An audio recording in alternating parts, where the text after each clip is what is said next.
निशा के पापा ने एक पार्क के अंदर निशा को जीतू की बाहों में लिपटते हुए देख लिया। तभी उसके पापा ने पार्क के अंदर ही दोनों के ही एक एक थप्पड़ मार दिया और निशा को घर लेकर आ गए।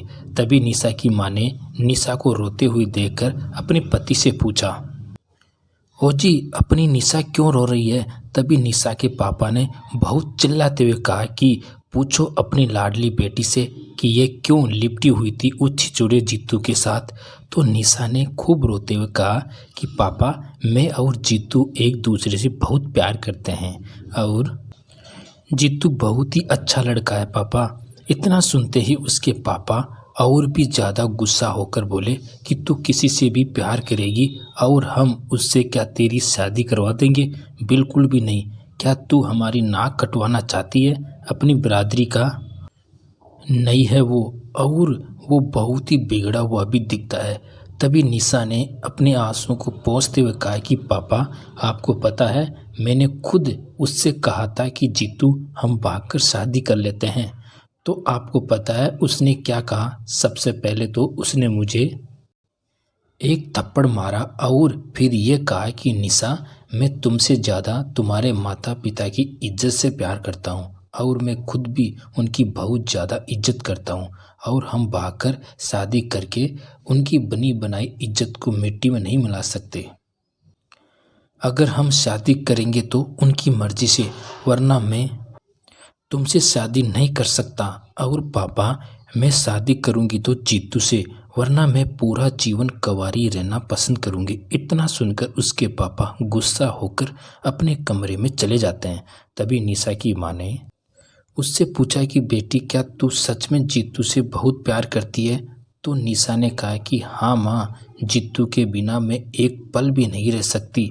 और वो गरीब हुआ तो क्या हुआ माँ, मगर जीतू दिल का बहुत ही अच्छा है। और माँ, अगर वो चाहता तो वो मेरे कहने पर मुझे कब का ही भगाकर ले जाता, लेकिन उसने आप सभी की इज्जत की खातिर भागकर शादी करने के लिए बिल्कुल ही मना कर दिया। ये सब सुनकर निशा की माँ भी रोने लग गई।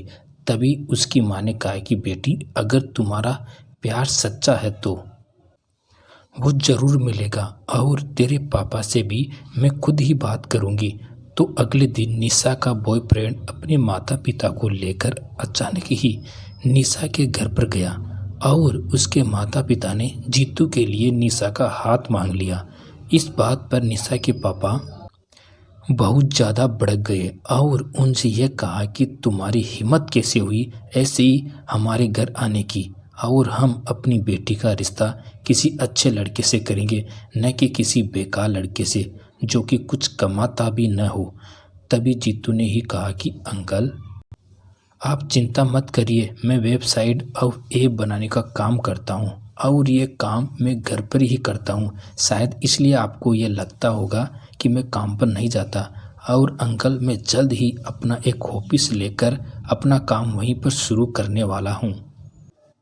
तो निशा के पापा ने गुस्सा होकर कहा कि जब तुम अपना ऑफिस खोल सकोगे तभी बात करना। इंसान की बातों में और काम करने में बहुत फर्क होता है, और अब तुम जा सकते हो। ये सब सुनकर जीतू के माता पिता को बहुत ही बुरा लगा।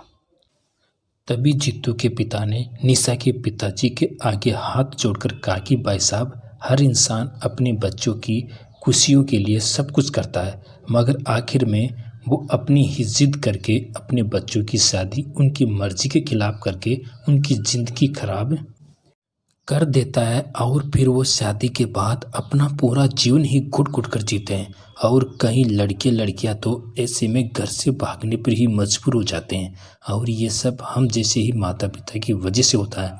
इसलिए भाई साहब, आप भी ऐसे ही गलती मत कीजिए, आप भी मान जाइए और निशा व जीतू की शादी के लिए हाँ कर दीजिए। और हमें शादी में सिर्फ निशा के सिवाय दहेज में कुछ भी नहीं चाहिए। लेकिन फिर भी निशा के पापा नहीं माने और वो गुस्सा होकर अपने काम पर निकल गए। और तभी उन्होंने 2 दिनों के बाद ही अपने घर निशा के लिए एक अमीर लड़के और उनके माता पिता को बुलवा लिया। तभी निशा को उसके पापा ने बाहर बुलाया और उनको कहा कि यह है मेरी बेटी निशा। तो निशा उनको देखकर समझ गई कि शायद पापा ने मेरे रिश्ते के लिए इन्हें बुलाया है, तभी घर आए हैं। मेहमानों ने कहा कि बेटी तो आपकी बहुत ही सुंदर है, तो चलो अब कुछ दहेज की भी बात कर लेते हैं, और हमें शादी में एक कार तो चाहिए ही, और 5 लाख कैश भी दे देना बस, और हमें कुछ भी नहीं चाहिए। इतना सुनते ही निशा ने उनसे कहा कि अंकल जी, आंटी जी, आप खड़े हो जाइए, आपकी दाल यहाँ नहीं गलेगी। आप लोगों को शर्म नहीं आती यूं खुलेआम दहेज मांगने में। और तभी निशा की ऐसी बात सुनकर घर आए रिश्तेदार ने निशा के पापा से कहा, अरे वाह, मैं भी देखता हूँ बिना दहेज के कौन करता है तेरी बेटी से शादी। इस बात पर निशा के पापा को बहुत ही बुरा लगा और उन्होंने उनसे चिल्लाकर कहा कि निकल जाओ मेरे घर से, बिना दहेज के भी मेरी बेटी के लिए लड़का है और उसका नाम है जीतू। मैंने गलती कर दी तुम जैसों को यहाँ बुलाकर, और गलती कर दी अपनी बेटी की बात न मानकर। तभी घर आए मेहमान नाराज होकर वहाँ से चले जाते हैं और निशा के पापा भी आंखों में आंसू लिए नीचे ज़मीन पर ही बैठ जाते हैं। तभी उनको निशा और उनकी पत्नी संभालती है और निशा भी रोते हुए अपने पापा से ये कहती है कि पापा, मुझे माफ़ कर देना, मेरी वजह से आप इतने परेशान हो गए, अब मैं कभी भी आपको परेशान नहीं करूँगी। तो उसके पापा ने कहा कि बेटी, तूने कोई भी गलती नहीं की, सारी गलती मेरी है, जो कि मैं तेरे सच्चे प्यार को पहचान नहीं पाया। और जीतू के पिता ने भी सही कहा था कि हम ही हैं जो कि अपने बच्चों की कहीं पर भी ज़बरदस्ती शादी करवाकर उनका जीवन ही बर्बाद कर देते हैं। लेकिन बेटी, मैं अब सही समय पर सब समझ गया हूँ। तू जल्दी से जीतू और उसके परिवार को तेरे रिश्ते के लिए अपने घर पर बुला। कहीं जीतू जैसे हीरे को मैं खो न दूँ, और उससे अच्छा दामाद तो मुझे ढूंढने से भी नहीं मिलेगा। इस बात से निशा और उसकी माँ बहुत ही खुश हो जाती है और जल्दी ही निशा और जीतू की शादी हो जाती है। तो दोस्तों, वाकई में सभी माता पिता को जोर ज़बरदस्ती से अपने बच्चों की शादी कभी भी नहीं करनी चाहिए, क्योंकि दोस्तों, जब हम जैसे माता पिता ही उनके सच्चे प्यार को नहीं समझते तो ही वो लोग घर से भागकर शादी करने पर मजबूर हो जाते हैं। इसलिए प्लीज़ अपने बच्चों के प्यार को समझो। धन्यवाद।